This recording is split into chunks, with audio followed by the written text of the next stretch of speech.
Little Lord Fauntleroy, страница 11. "Oh, Sadie, darling!" she cried out, and ran to her little boy and caught him in her arms and kissed him. The tall old gentleman rose from his chair and looked at Cedric with his sharp eyes. "And so," he said at last slowly, "this is little Lord Fauntleroy." The week that followed was strange and amazing. The story his mother told him was very curious. His grandfather, whom he had never seen, was an earl. His eldest uncle was killed by a fall from his horse. His other uncle died in Rome of a fever. His own father was also dead, and only Cedric was left, so he was to be an earl after his grandfather's death, and for the present he was Lord Fauntleroy. "Oh, Mammy," he said, "I do not want to be an earl. None of the boys are earls." But it seemed to be unavoidable.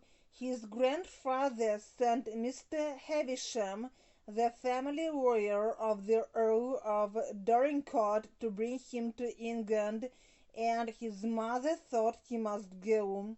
Cedric was troubled about his friend Mr. Hobbs, and he went to see him at the store the next day soon after breakfast. He found him reading the morning paper. The boy did not know how to break the shocking news. Страница 12. "Hello," said Mr. Hobbs. "Good morning," said Cedric. "Mr. Hobbs, do you remember what we were talking about yesterday morning?" "Well," replied Mr. Hobbs, "it was England and the aristocracy." "I'm one of them, Mr. Hobbs," said Cedric. Mr. Hobbs almost jumped out of his chair. "What!" he exclaimed. "Yes," said Cedric. "Mr. Havisham came from England to tell us about it. My grandfather sent him." Mr. Hobbs stared at the innocent, serious little face before him. "Who is your grandfather?" he asked. Cedric put his hand in his pocket and carefully drew out a piece of paper on which something was written in his own round, irregular hand. "John Arthur Errol, Earl of Dorincourt," he read aloud slowly. "That is his name, and he lives in a castle, and my father, who died, was his youngest son. They all died, and there is no boy but me, so I have to be the heir, and my grandfather has sent for me to come to England. I'm Cedric Errol, Lord Fauntleroy. That's what Mr. Havisham called me." "Well," said Mr. Hobbs, "I'll be hanged." Cedric looked at Mr. Hobbs wistfully. Страница 13. "England is a long way off, isn't it?" he asked. "It's across the Atlantic Ocean," Mr. Hobbs answered. "That's the worst of it," said Cedric.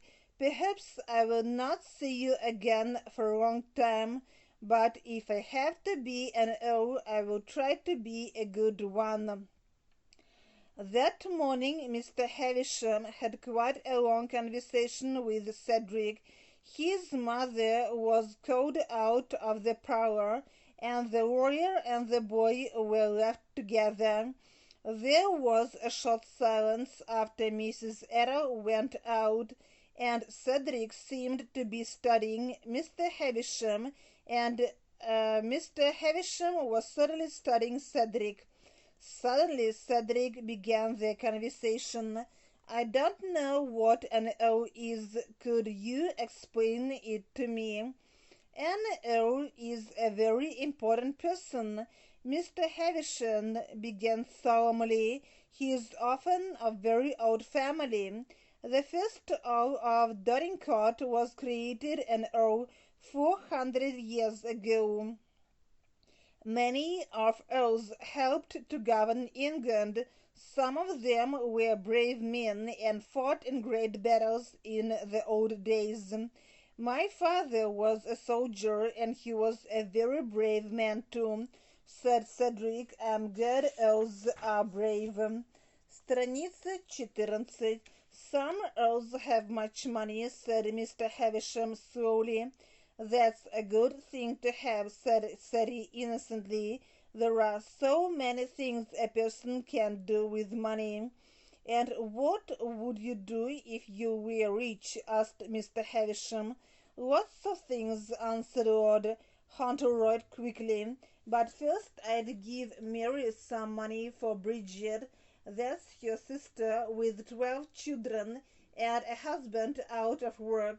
She comes here and cries, and Mommy gives her things in a basket. And I think Mr. Hobbs would like a gold watch and a chain to remember me by. The door opened, and Mrs. Errol came in. I'm sorry, she said to Mr. Havisham, but a poor woman who is in great trouble came to see me. Her name is Bridget. Her husband is very ill.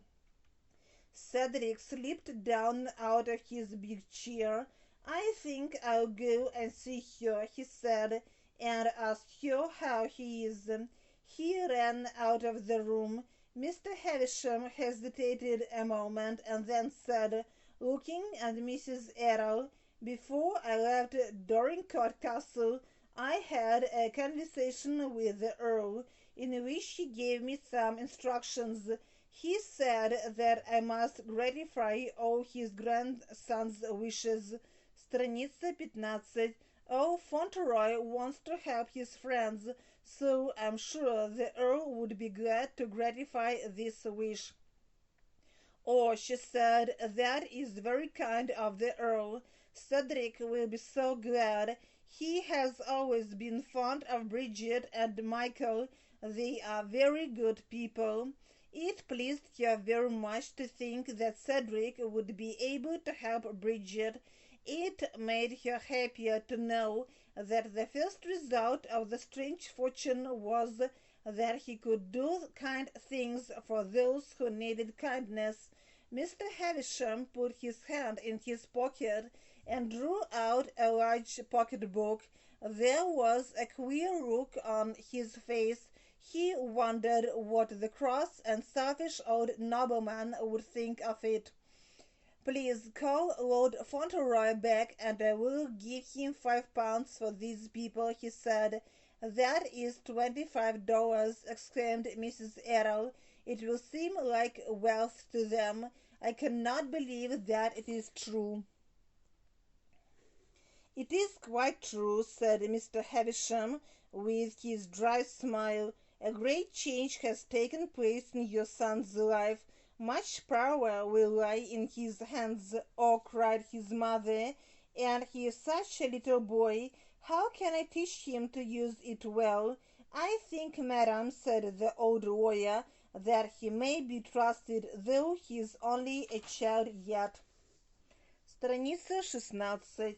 Then his mother went for Cedric and brought him back into the parlor. His little face looked quite anxious when he came in.